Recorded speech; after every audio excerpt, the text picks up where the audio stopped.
يا مساء الهنا والفل والسعادة والفرح والرضا والأيام الجميلة ولمة رمضان والدعوات والتراويح والصيام والقيام. مساكم حب وفرح ورضا وقبول من ربنا سبحانه وتعالى إن شاء الله. مهما أقول لكم وحشتوني قد إيه عمركم ما هتصدقوا أبدا.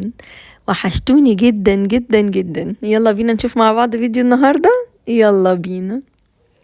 السلام عليكم ورحمة الله وبركاته. اللهم صل وسلم وبارك على سيدنا محمد. وحشتوني جدا وافتقدتكم جدا جدا جدا.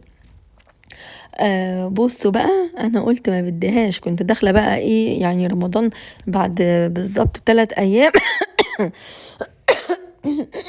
عفوا يا حبايبي. وقلت بقى خلاص ابدا اجهز بقى في اكل اول كام يوم في رمضان، وبعدين طقت في دماغي كده قلت لا يا بنتي اعملي اكل كده يكفيكي 10-15 يوم، انتي ما بتبقيش فاضيه طول رمضان. وحصل فعلا، قررت ونويت ان اعمل كده. جبت بقى اللحمه المفرومه زي ما انتوا شايفين، حطيت عليها بصل وملح وفلفل بس، مفيش حاجه تاني. وهرستها كويس بايدي وصبعتها صوابع وشلتها في الفريزر، والكفته كده بقت جاهزه عندي على السوا على طول. قبل بقى ما اعمل الكفته كنت عامله مربى الفراوله اللي هحطها في ايه، في كوبايات الزبادي من تحت، عشان كنت ناويه اعمل لهم زبادي بالفراوله.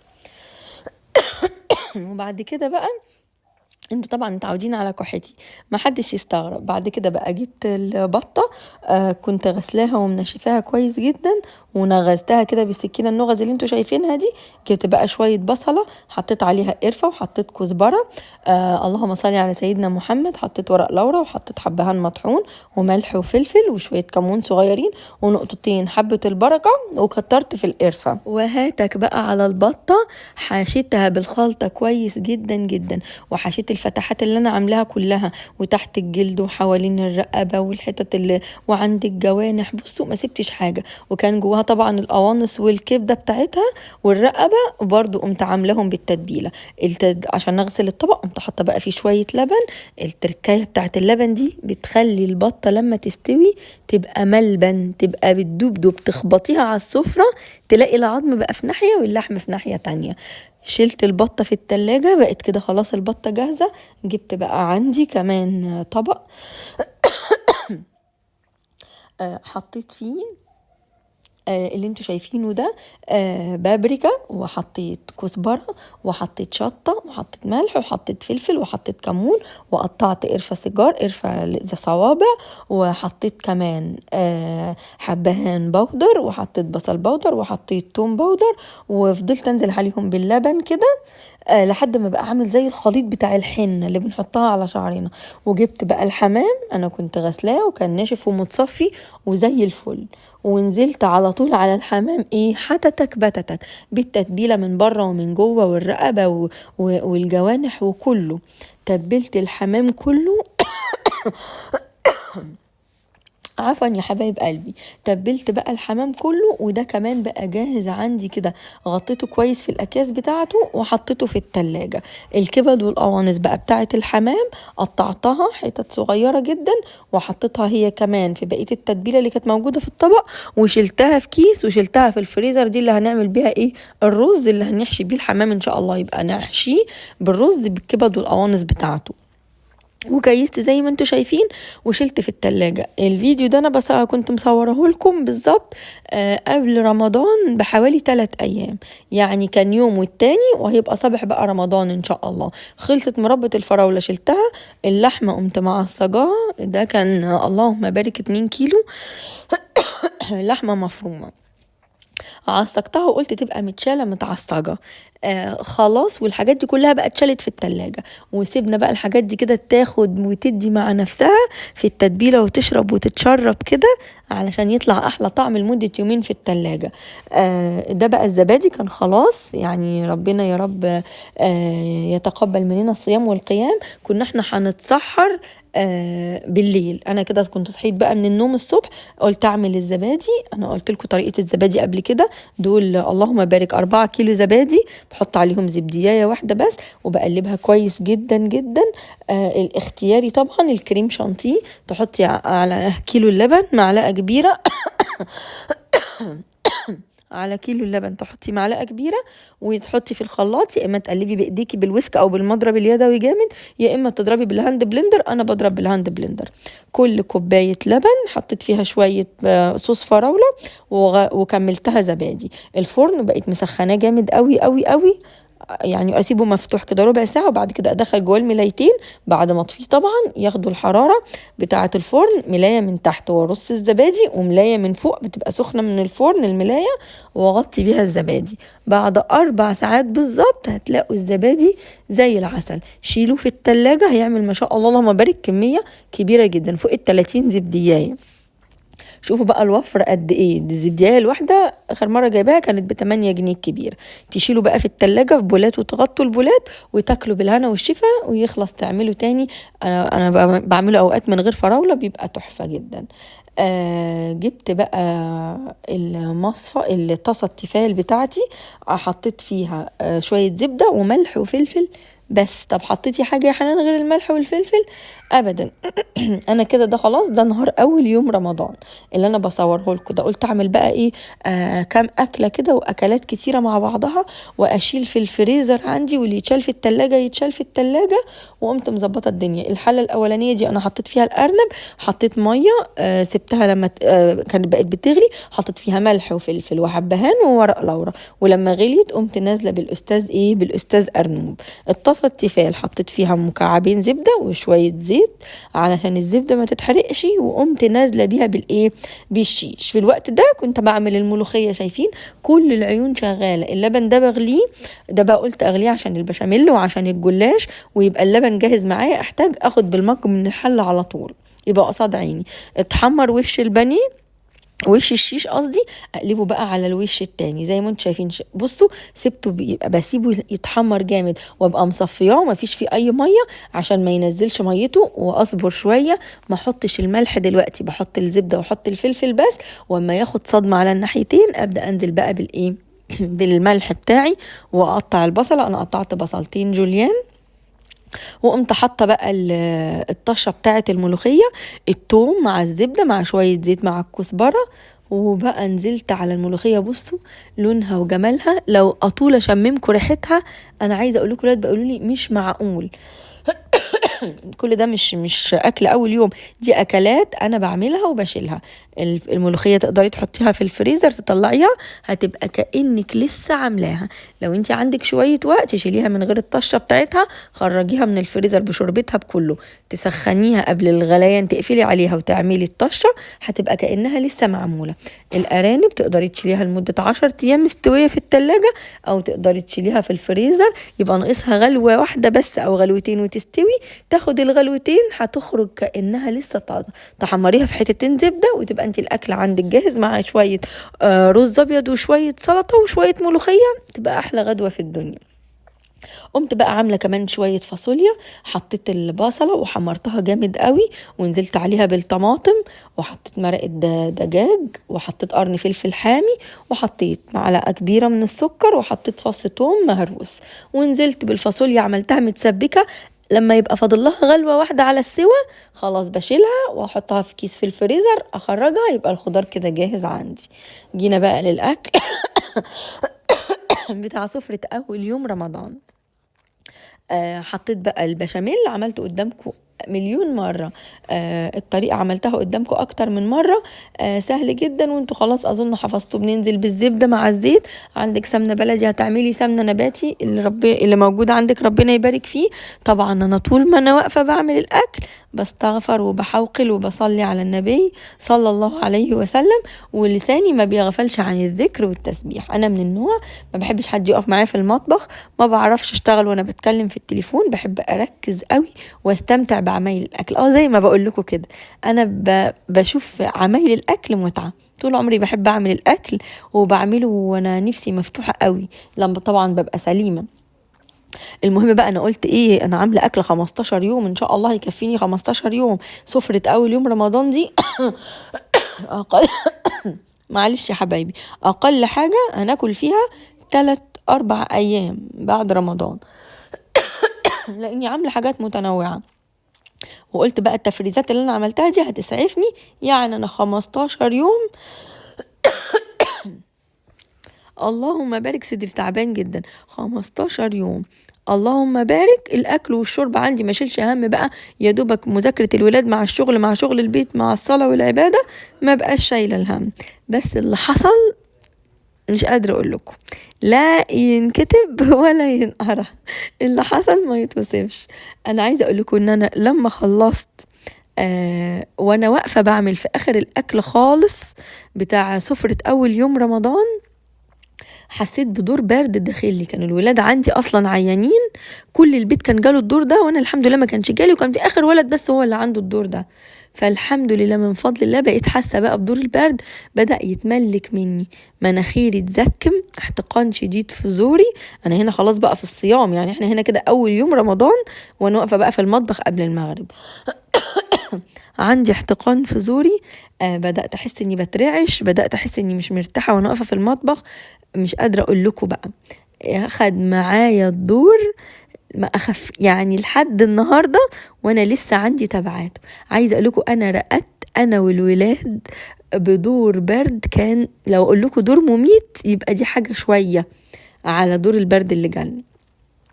المهم عملت صينيتين المكرونه بالبشاميل، فمن فضل الله عملت الاكل عشان اقعد وارتاح، وانا حرفيا كنت بعمله عشان سبحان الله العظيم انا هرقد 15 يوم مش هعرف اقوم اتحرك من مكاني.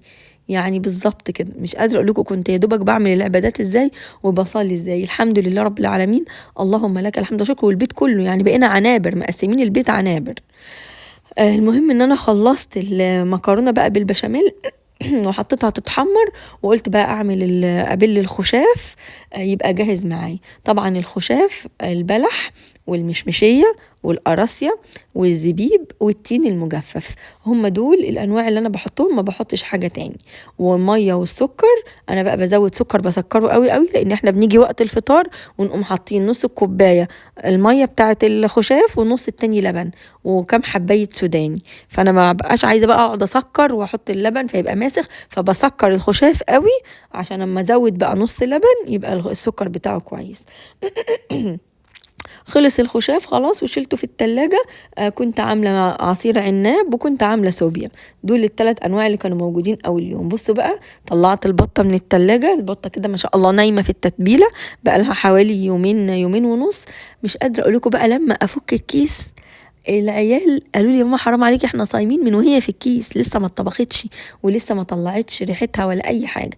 اعتمدوا التتبيله بتاعتي تتبيله مش قادره اقول لكم في منتهى الجمال. انتوا عارفين انا بحب دايما احشي البط خضار، قمت جايبه بطاطستين وكوستين، حطيت عليهم ملح وفلفل وقرفه ويعني وذره كده حبهان مطحون، مش اكتر من كده، ادي على طول تقليب. وقمت على طول بقى ايه ماسكه البطه وحشياها الخضار كله، وحطيت جواها كمان الكبده بتاعتها والقنصه بتاعتها، والرقبه هحطها جنبها في قلب الكيس الحراري.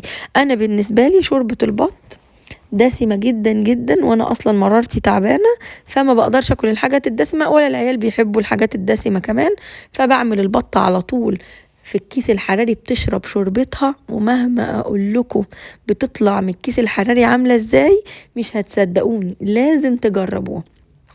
ولا بتشيلي هم سلق، ولا بتشيلي هم تحمريها بعد ما تسلقيها، ولا الكلام ده، في الكيس وحتى تكبتتك على الفرن على طول. حطيتها بقى خلاص كده في الكيس، هجيب بقى الدبوس وحوالين العقدة اخرم اخرام كتيرة كده علشان البخار يطلع منها والعقدة بتاعتي ما تتفكش بنفس الطريقة اللي انتوا شايفينها دي. ودخلتها بقى على الفرن وانسي بقى. هتخرجي البطة، بعرف منين ان البطه استوت لما تشرب كل ميتها، ويبدا الاقي وشها بقى من فوق احمر، ومن تحت من الكيس اللي من تحت من ناحيه النار اتحمر كده وبقى جميل. المهم سفره اول يوم رمضان ما فيهاش رز، بس انا وانا واقفه بالمره قلت اعمل شويه رز وارميهم في التلاجة. تعب بقى فعلا اليوم ده، مش قادره اقول لكم شايفين كميه الاكل اللي اتعملت كانت كبيره ازاي. قمت محمره شويه شعريه وقلت هعمل شويه رز بالشعريه. اي يوم سبحان الله، شوفوا قدر ربنا، كأني كنت بعمل أكل لنفسي عشان عارفة أني مش هقدر أقوم أعمل أكل ولا أخدم جوزي ولا أخدم ولادي ولا في حد فاضي يخدم حد. فسبحان الله العظيم هي جت كده من عند ربنا سبحانه وتعالى.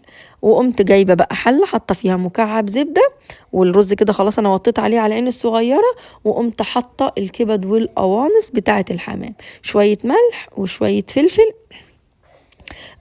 واديت بقى تقلبتين لحد ما الكبد والقوانص اتحمرت وبقت معايا كويسة. قمت نازلة بقى بالرز كمان، حطيت مع الملح والفلفل حطيت شوية قرفة في الحلة. هو ده بس التوابل اللي انا حطيتها للحمام. وجبت بقى هجيب الرز واسقطه على الحوايج القوانص والكبد بتاعة الحمام، واديله تقلبتين 3-4. اكون بقى غالية المية في الكتل. انا بقى عاوزة الرز ايه، مش نص سوا، يعني اكتر من النص شوية، 3/4 سوا. هما دول شوية المية، شايفين دول بس. حطيت بقى الرز على النار وسيبته بقى خلاص. اول ما المية هتتشرب هحشي بيه الحمام.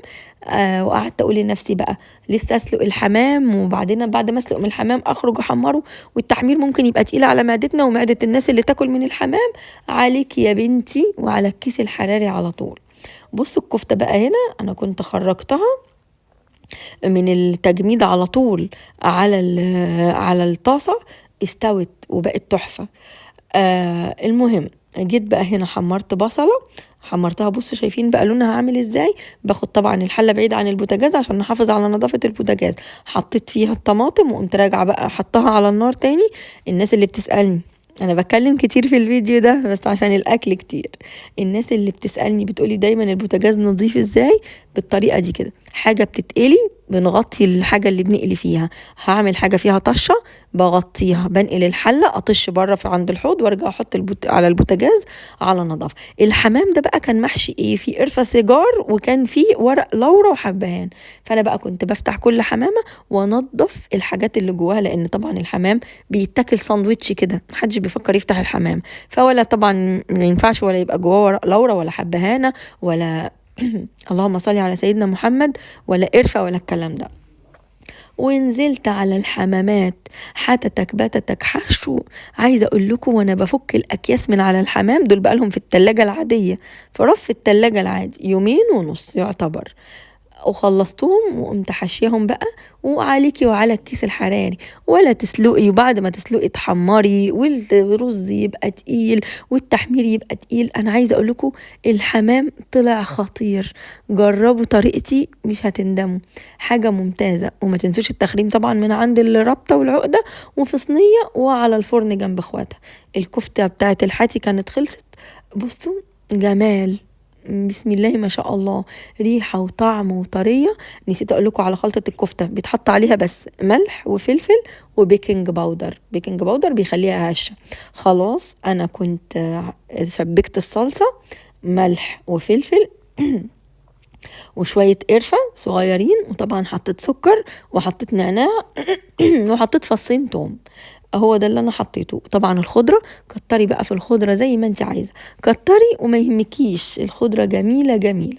وقمت مقلبة، كنت انا بقى منضفة الممبار مخلياه زي الفل قشطة كده. قمت بقى جايبة الممبار وهحشيه الحشو الجامد ده. اتبقى بقى عندي شوية، بصوا ده فصين التوم اللي انا بحطهم قدامكم، دول فصين التوم، وما حطيتش حاجة تاني اكتر من كده. حشيت الممبار كله ونزلته في المية اللي بتغلي.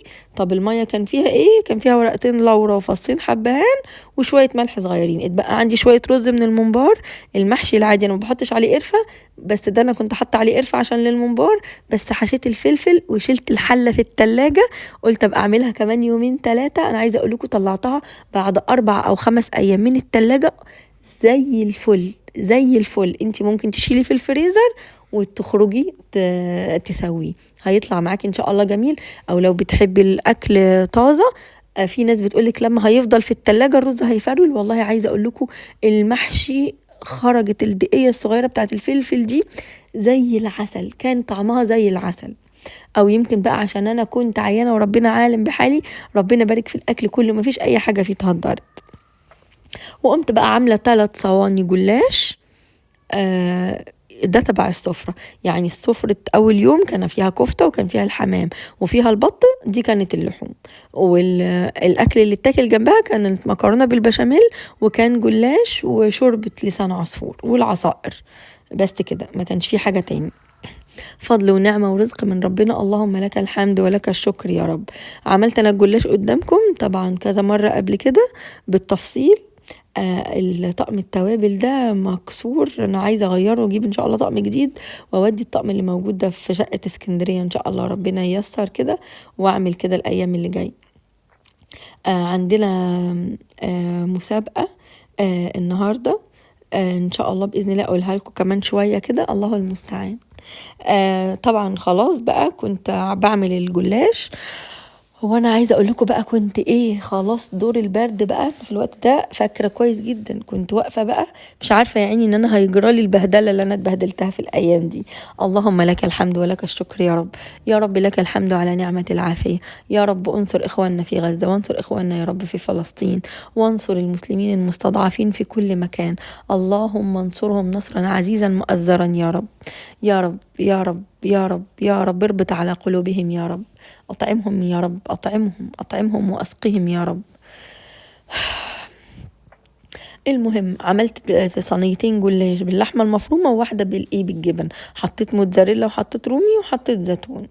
وحطيت الصواني بقى خرجت مش قادرة أقول لكم يعني تحفة. طعمهم مش يعني حاجة في منتهى الجمال. بصوا الجمدان بجد، طلعت حلوة قوي، ريحة وطعم وكل حاجة. مهما بطول الفيديو بلاقي الفيديو بيخلص معاكم بسرعة. بفتقدكم جدا وبتوحشوني جدا جدا كلكم. ربنا يبارك فيكم، وكل الناس اللي بتسأل عليا لما بتأخر. كل فيديو بقول مش هتأخر عليكم، بتحصلي ظرف معين. انا عاوزة لايكات كتير قوي قوي قوي. يعني قبل ما تشوفوا الفيديو متنسوش تدوسوا على اللايك. لو اول مرة تشوفي قناتي وصلتي معايا لحد دلوقتي ده في الفيديو، اضغطي لايك. بحبكم في الله جدا. عايزه اقول المسابقه بسرعه كده. انا كنت قايله اللهم صل وسلم وبارك على سيدنا محمد. في حاجه كده كانت مكسوره في المطبخ، يا ترى ايه هي، ويا ترى انا هتخلص منها هوديها فين. دي اجابه دي المسابقه، وانا هستنى منكم الاجابه في التعليقات. في حاجه مكسوره في المطبخ، يا ترى انا هتخلص منها اوديها فين، يا ترى هتخلص منها اوديها فين، وايه هي الحاجه المكسوره دي، ايه هي الحاجة المكسورة وهتخلص منها واديها فين. شايفين البطة بتدوب دوب. ده بقى كان تالت يوم او رابع يوم ملحقتش اصور الحمام، ودي حمامة كانت متبقية لسه ما تسخنتش. شوفوا شكلها ولا تقولوا كأنها متحمرة بالظبط. وده برضو الزبادي اللي بالفراولة، طلع حاجة كده، شايفين وشه وشايفين القشطة، ولا أجدعها محل لبان تشتري منه زبادي. تدوموا في صحة وعافية وهنا وخير. أشوفكم في فيديو قريب، والسلام عليكم.